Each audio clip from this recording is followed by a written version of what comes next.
तो धराली में 5 अगस्त को जो आपदा आई उसका एक और वीडियो सामने आ गया है। वीडियो इंडियन आर्मी की तरफ से जारी किया गया है। अचानक बादल फटने से यह तबाही आई, जिसके बाद कई लोग अभी भी घायल हैं।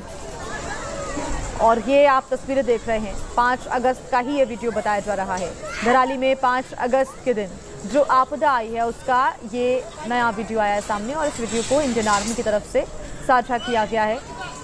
और इस वीडियो से आप तबाही का अंदाज़ा लगा सकते हैं, यहाँ का मंजर कैसा रहा होगा उस समय, ये आप अंदाज़ा लगा सकते हैं।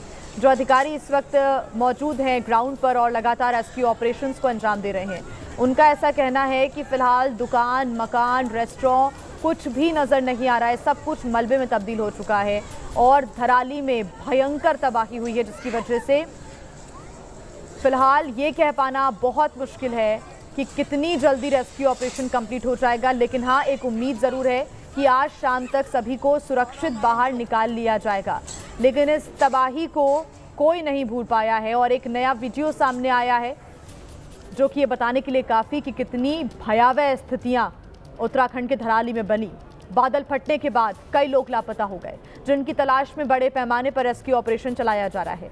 पुलिस प्रशासन के साथ साथ एयरफोर्स के कई विमान भी रेस्क्यू ऑपरेशन में लगाए गए हैं। चिनूक विमान की तस्वीरें आप देख रहे हैं। एयरफोर्स का ये विमान जो कि बड़ी बड़ी मशीनों को अपने साथ फ्लाई करते हुए एक स्थान से दूसरे स्थान पर ले जाने में सक्षम, इसका भी इस्तेमाल किया जा रहा है। सड़कें अभी क्षतिग्रस्त हैं, रास्ते बंद हैं, जिसकी वजह से चाहे हेलीकॉप्टर्स हों या फिर एयरफोर्स के विमान, इनका सहारा लिया जा रहा है।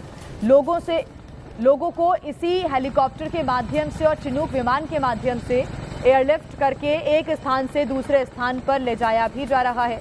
बड़ी बड़ी मशीनों को भी ऐसे ही शिफ्ट किया जा रहा है। और कैसे लोगों का रेस्क्यू किया गया चिनूक विमान से, उसकी तस्वीरें भी आप देख रहे हैं। इस वक्त सेना के जवान, आईटीबीपी के जवान, एनडीआरएफ, एसडीआरएफ की टीम्स धरातल पर मौजूद हैं और लगातार चाहे ड्रोन हो, हेलीकॉप्टर्स हो, चिनूक विमान हो, हर एक मशीन की सहायता लेकर रेस्क्यू ऑपरेशन को अंजाम दिया जा रहा है। उत्तरकाशी में मौजूद हैं और जो रेस्क्यू ऑपरेशन है वो एक बार फिर से शुरू हो गया है। तस्वीरों में आप देख सकते हैं कि जो हेलीकॉप्टर हैं उनके आने का सिलसिला जो है वो लगातार जारी है। यहाँ से सामान को धराली तक पहुँचाया भी जा रहा है, और जो धराली के अंदर लोग फंसे थे उनको भी यहाँ पर लेकर आया जा रहा है। तस्वीरों में आप देख सकते हैं कि जो चॉपर है ये अब यहाँ पर उतर रहा है, और जो लोग अभी भी वहाँ धराली में फंसे हुए हैं या इसके अलावा ऊपर गंगोत्री के रास्ते में जो लोग फंसे हुए हैं उनको लगातार यहाँ पर उत्तरकाशी में लाया जा रहा है। आपको बता दें कि अब तक तकरीबन 380 से ज़्यादा लोगों को रेस्क्यू करके यहाँ पहुँचाया जा चुका है, सुरक्षित स्थानों पर ले जाया जा चुका है। और अब यहाँ उत्तरकाशी के अंदर आप देख सकते हैं कि आईटीबीपी का ये हेलीपैड है, जहाँ पर लोगों को लाया जा रहा है रेस्क्यू कर करके। आईटीबीपी की टीम तो मौजूद ही है, और इस ऑपरेशन के अंदर एनडीआरएफ, एसडीआरएफ, तमाम जो एजेंसीज़ हैं वो लगी हुई हैं, और लगातार रेस्क्यू का जो काम है वो चल रहा है। तस्वीरों में आप ये भी देख सकते हैं कि जो यहाँ से खाने पीने का सामान है उसको वहाँ ऊपर धराली ले जाया जा रहा है, यानी कि जो ऊपर और टीम्स मौजूद हैं उनके लिए सामान पहुँचाया जा रहा है खाने पीने का। और ये तस्वीरें आप देख रहे हैं उन लोगों की जो रास्ते में फंस गए थे, या तो गंगोत्री में या धराली में। ये वो लोग हैं जो यात्री हैं, अब उनको रेस्क्यू करने का काम जो है वो प्रशासन की तरफ से लगातार किया जा रहा है। तस्वीरों में आप देख रहे हैं कि कुछ बुजुर्ग नज़र आ रहे हैं, इनको ऊपर से रेस्क्यू करके यहाँ ले जाया जा रहा है। और आप ये जो दूसरा चॉपर देख रहे हैं ये वापस वहाँ धराली की तरफ जा रहा है। जो टीम्स वहाँ पर काम कर रही है उनके लिए इसके अंदर खाना पीना जो है वो ले जाया जा रहा है। वहीं उत्तरकाशी के गंगनानी में वाली ब्रिज बनाने का काम भी शुरू हो गया है। ये पुल भूस्खलन और पानी के तेज बहाव की वजह से बह गया था, जिसके चलते धराली से संपर्क टूट गया था, और राहत बचाव के लिए धराली जा रही टीमें रास्ते में ही फंस गई थी। ये एरियल व्यू ड्रोन से ली गई तस्वीरें भी आप देख सकते हैं। अब बीआरओ ने एनडीआरएफ की मदद से इस पुल को तैयार करना शुरू कर दिया है। एबीपी न्यूज़ संवाददाता बलराम पांडे की ग्राउंड रिपोर्ट आपको दिखाते हैं।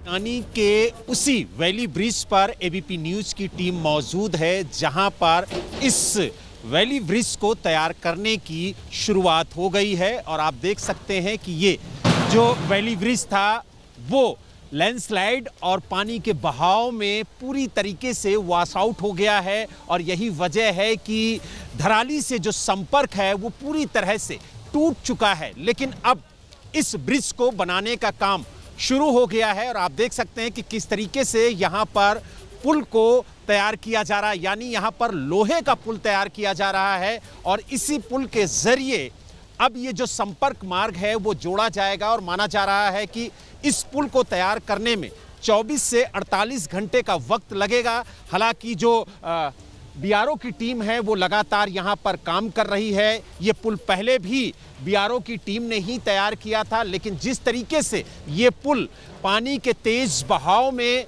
बह गया उसके बाद जो धराली से संपर्क है वो टूट गया है। यही वजह है कि चाहे वो एनडीआरएफ की टीम हो, चाहे एसडीआरएफ की टीम हो या फिर जो बीआरओ की टीम है, वो धराली नहीं पहुंच पा रही है सड़क मार्ग के जरिए, और जो हवाई मार्ग है उसके जरिए एनडीआरएफ की टीम और तमाम जो खास सामग्री हैं, जो जरूरी सामग्री हैं, वो भेजी जा रही हैं। तो देखिए, धराली में आई आपदा को 66 घंटे बीत चुके हैं, लेकिन अभी तक धराली तक पहुंचने के लिए जो सड़क का रास्ता है पूरी तरह से तैयार नहीं हो पाया है।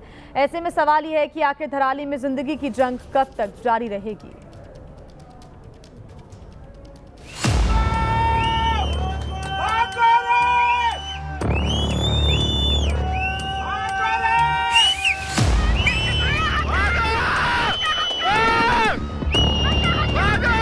धराली तक पहुंचना किसी चुनौती से कम नहीं है। हर्षिल वैली में मौजूद धराली का ये गांव मलबे के नीचे दबा है, मदद की गुहार लगा रहा है, लेकिन राहत और बचाव का काम सीमित संसाधनों में ही हो पा रहा है।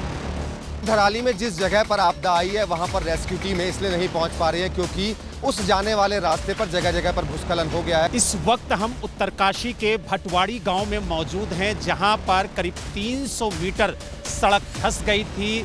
अभी हेलीकॉप्टर यहां पहुंचा है और कुछ लोगों को लेकर के वहां से आया है, क्योंकि लगातार रेस्क्यू ऑपरेशन जारी है और ऐसे ऑपरेशन में बताया जा रहा है कि ये ऑपरेशन अभी और भी लंबा चल सकता है। धराली में 55 किलोमीटर के दायरे में कुदरत ने पहरा लगा दिया है। गूगल मैप पर उत्तरकाशी गंगोत्री मार्ग की तस्वीरें आपके सामने हैं, जो ऊंची ऊंची पहाड़ियों के बीच भागीरथी नदी के समानांतर में है। धराली पहुंचने के लिए रेस्क्यू टीम उत्तरकाशी के लिए इसी रास्ते पर रवाना हुई, लेकिन सड़कों पर लैंडस्लाइड ने राहत बचाव की टीम को रोक दिया। भटवाड़ी, गंगनानी, कुमालती और हर्षिल में सड़क का मार्ग लैंडस्लाइड की चपेट में आ गया। कई और जगहों पर भी सड़क मार्ग बुरी तरह से क्षतिग्रस्त हो रखा है। आपदा प्रभावित धराली से करीब 35 किलोमीटर पहले पड़ता है गंगनानी। देखिए, सड़क की एक पहाड़ी को दो दूसरी पहाड़ी की सड़क से जोड़ने वाला ये पुल अब साफ हो गया है।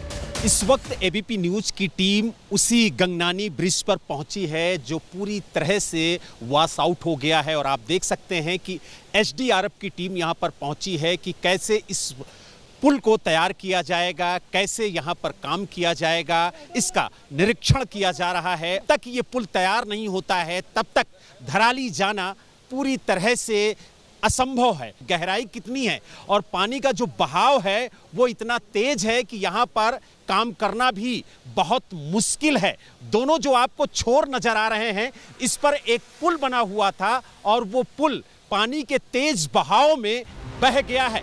गंगनानी तक पहुंचने से पहले एबीपी न्यूज संवाददाता भटवाड़ी में फंसे रहे। भटवाड़ी में उत्तरकाशी गंगोत्री मार्ग का बड़ा हिस्सा लैंडस्लाइड से टूट गया। 24 घंटे से ज्यादा वक्त तक सेना रास्ते को ठीक करने की कोशिश करती रही, लेकिन कामयाबी नहीं मिल पाई। इस वक्त हम उत्तरकाशी के भटवाड़ी में मौजूद हैं। कल यहाँ पर जेसीबी के द्वारा काम किया जा रहा था, पहाड़ को काटा जा रहा था, लेकिन आप देख सकते हैं ये जो बड़े बड़े पत्थर हैं वो भरभरा कर नीचे गिर जाते हैं, यानी लैंडस्लाइड का खतरा लगातार यहाँ पर बना रहता है। और आप देखिए, ये पूरी सड़क जो है वो तैयार हो गई थी, लेकिन आप देखिए ये सड़क फिर से धंस गई है, जिसकी वजह से जो यातायात मार्ग है वो अभी भी बाधित है। सड़क मार्ग को पुरानी शक्ल में लौटाना इतना मुश्किल था कि बीआरओ और सेना को धराली पहुंचने के लिए वैकल्पिक रास्ता तैयार करना पड़ा। वैकल्पिक मार्ग तैयार किया गया है पत्थर को काट के, और आप देख सकते हैं कि अब वाहन इस सड़क पर आपको जाते हुए नजर आएंगे। अब यहाँ से जो गंगनानी तक जाने का रास्ता है वो साफ हो गया है। अब जो सामग्री है, जो बड़े वाहन हैं, वो आगे जाएंगे, और जो यहाँ पर एनडीआरएफ की टीम रुकी हुई थी, जो आईटीबीपी के जवान यहाँ पर रुके हुए थे, जो एम्बुलेंस फंसी हुई थी, वो भी अब आगे धीरे धीरे बढ़ती हुई आप उत्तरकाशी से एबीपी न्यूज संवाददाता मनोज वर्मा भी धराली गांव के लिए रवाना हुए, लेकिन धराली से करीब 85 किलोमीटर पहले ही मनेरी में उनकी गाड़ी आगे नहीं बढ़ पाई। ये धराली जाने वाला रास्ता है और कई किलोमीटर के बीच में जगह जगह पर इस तरीके से सड़क टूट गई है, जिसको प्रशासन ठीक करने का काम कर रहा है। यहाँ पर जो ये सड़क थी यहाँ वो धंस गई है, नीचे